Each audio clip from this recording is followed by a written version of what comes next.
Hey YouTube. Hey, okay.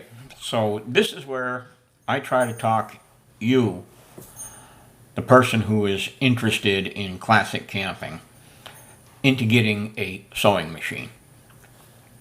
If you're going to be serious about this classic camping thing, if you really want to camp and backpack the way that your grandfathers and great-grandfathers did, you need to do the things they did. Not only in the woods, and that's the fun part, but you have to do the stuff they did at home. Most of the gear that was available to everyday consumers was handmade. There was no huge industry, no huge outdoor industry like there is today, producing tons of cheap gear.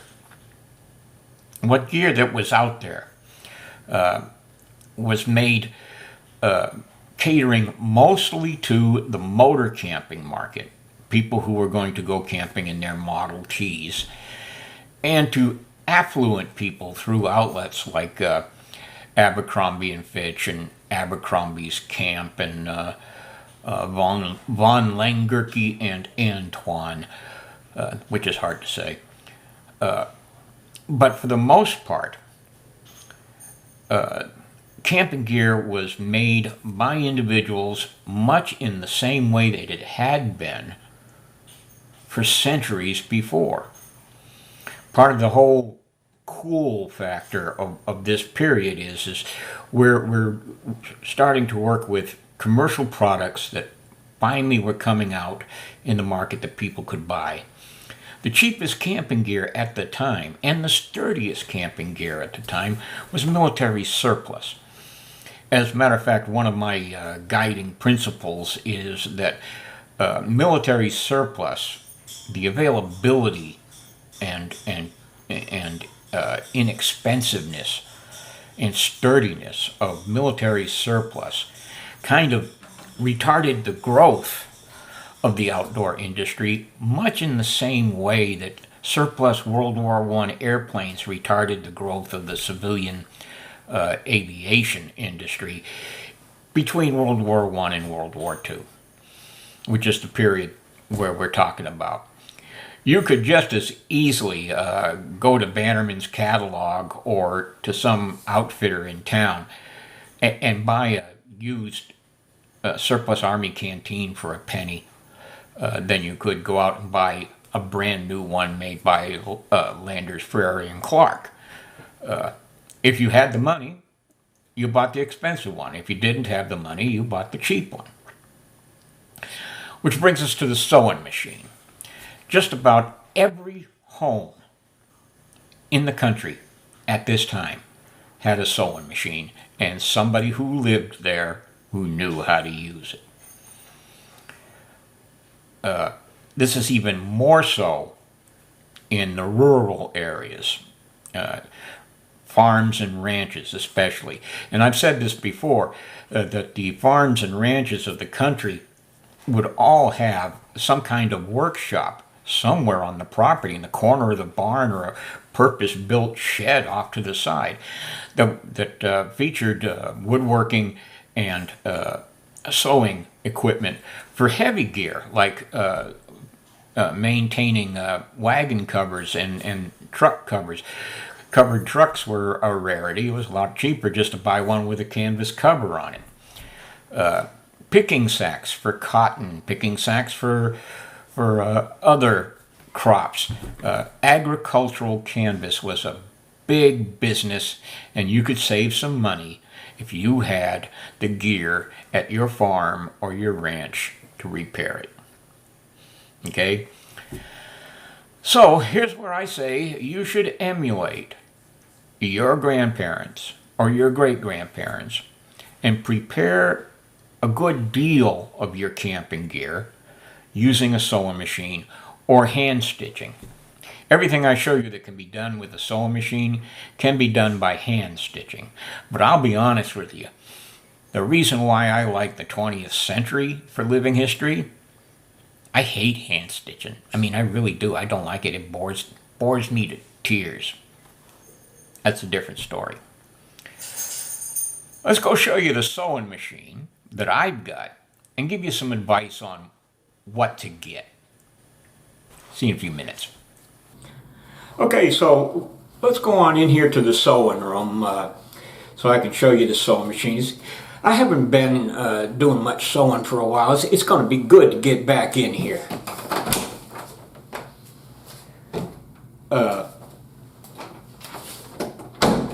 Maybe I should clean up a bit first. Okay, so here it is. This is the type of machine, not necessarily this particular model, but this is the type of machine I recommend you get. Get an older Singer machine.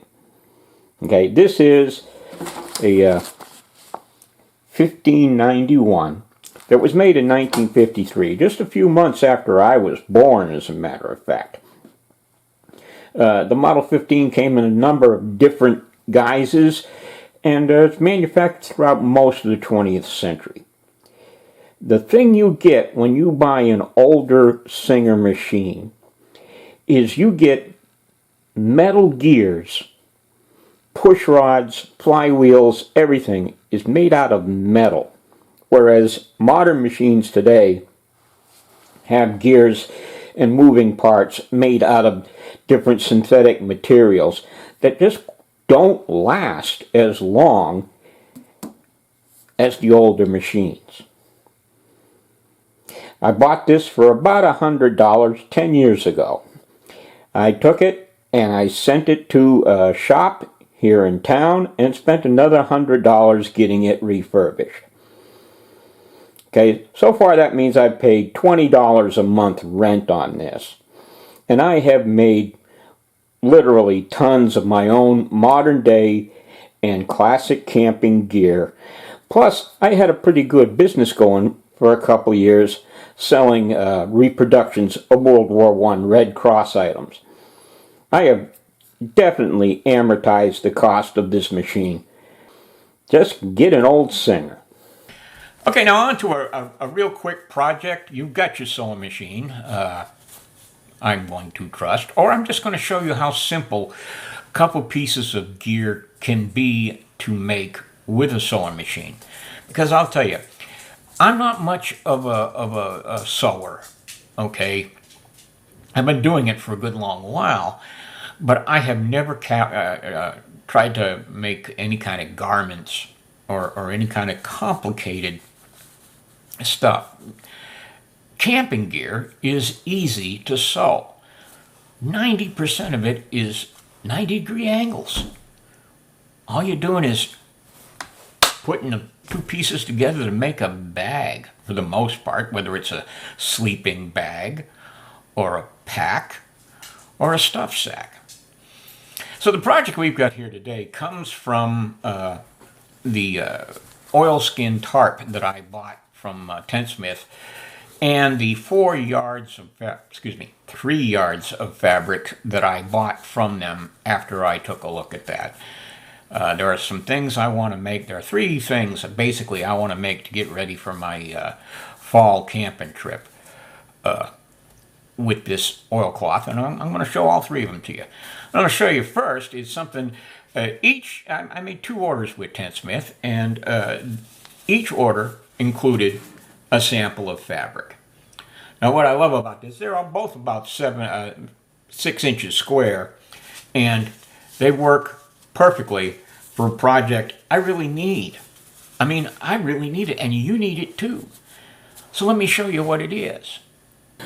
Okay, so we're going to start this little project out using the pieces of scrap samples that Tentsmith sent me. Reason why I'm using these is they're already cut, don't have to measure anything, and they're both about the same size, which means they're going to make a pretty good bag. What is great about oilcloth is that if you fold it, or bend it, or score a mark in it, it'll remain. I don't know if you can see that. So you don't need any pencils or anything to mark. And what I've done was, I know what I'm going to make, so I have folded it on the edges for what I'm going to make as the top of this bag. Can you see that? Now we fold this to form a hem, and what that does is it keeps the ragged edge of the cloth from fraying. And then this other one here, I'm simply going to fold over once, and that is going to be my hem for the other half of the bag. And then what I'm going to do is I'm going to use the other sewing machine, which you probably already have. I'm just going to set this on low, and I'm going to iron these seams so that they lay flat. Makes it easier to handle them while we're sewing. I'll show you that. Okay, so anytime you start a line of stitching, start it with the needle down in, and then you're going to go forward a little bit, and then you're going to hit the reverse and go backwards, and that locks in the stitch. Just let me show you this real quick.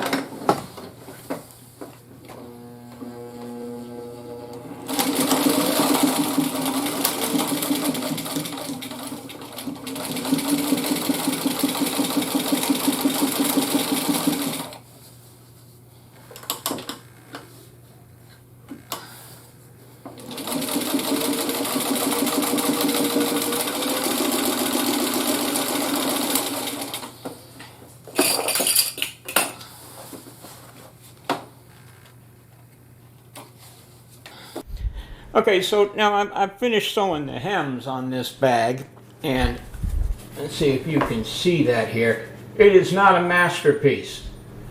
Okay, it doesn't have to be. This is camping gear. We're not making a Swiss watch, okay? Don't let perfect be the enemy of good enough, especially when you see what this bag is for.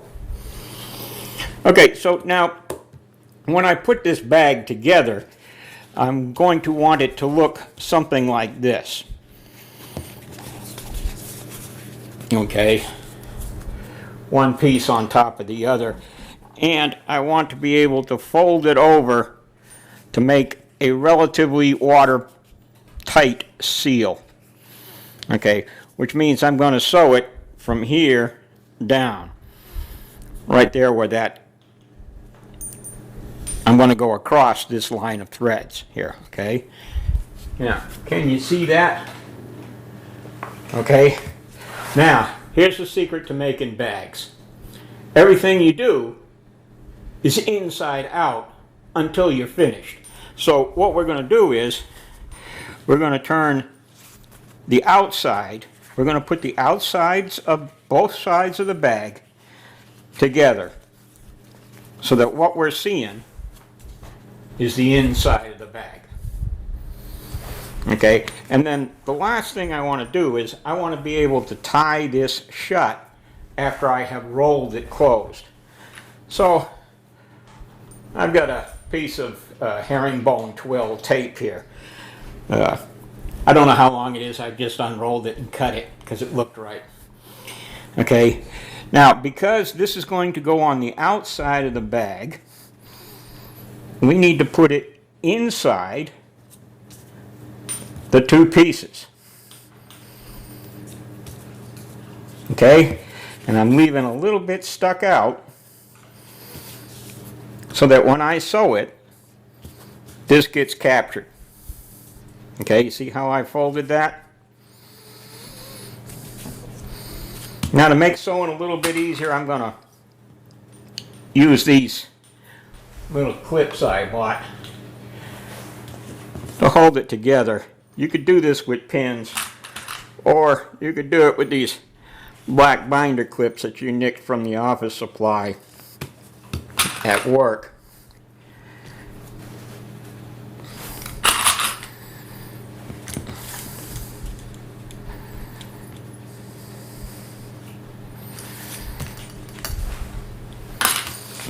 Okay, there we go. Now let's go sew it. We'll be done. Okay, same drill as before. Raise the needle and start the thread, start the seam about a 1/4 inch from the edge. Drop the needle, plunge it down into the material, go forward a little bit. Let me get seated right. Okay, back up a little bit all the way to the edge, go forward.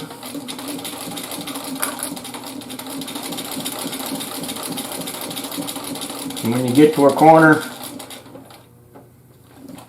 stop it, lift it, turn it 90 degrees, drop it back down again, and go for it.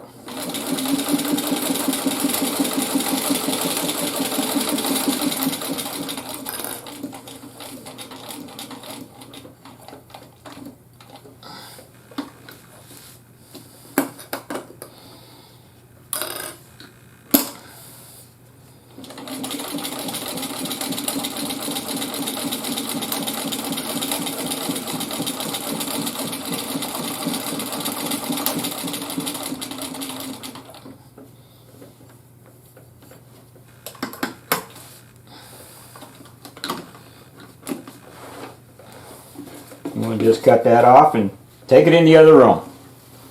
Okay, we're done. We're done sewing. There ain't much to it. All we're going to do now is turn this thing right side out.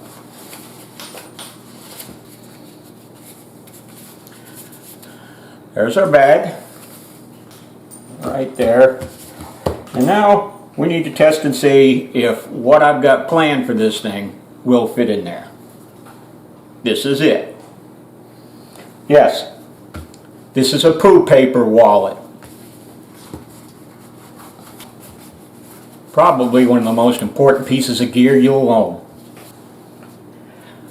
Okay, so that's basically it. It'll fit a little bit better if I take the cardboard tube out of it. And what I will do to finish this off is I will turn it back inside out and apply some melted wax to the seams to make sure that the seams are more waterproof.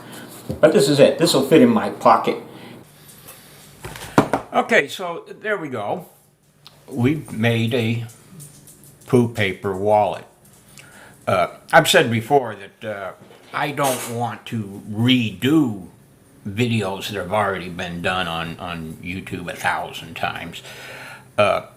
And I'm pretty sure that so far I'm the only guy who's going to show you how to make a poo paper wallet. The thing about that bag is that it's actually one of the more, it's the most complicated method to make a bag because you're taking 2 pieces of cloth and putting them together. While you guys were watching the video, I went ahead and made a food bag. Okay, if you want to know how to make this bag, go to YouTube, search for stuff sack, making a stuff sack. That's how I made this. I'm not going to show you how. 1,000 guys have already done it. Some of them probably doing a better job than I do. Okay, so let's review what we've made so far. Okay, we've got a bag to put my food in.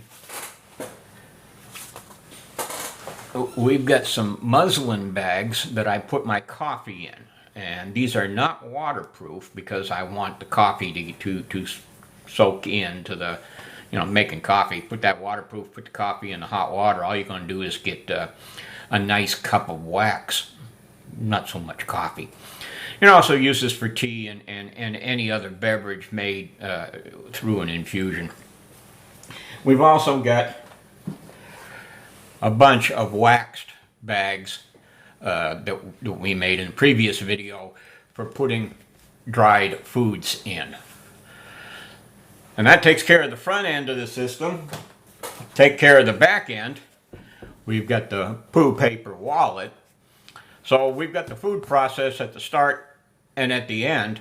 Next video is going to be what happens in the middle. Okay, we're going to talk about what we can eat in a classic camping situation. See you in about 8 days.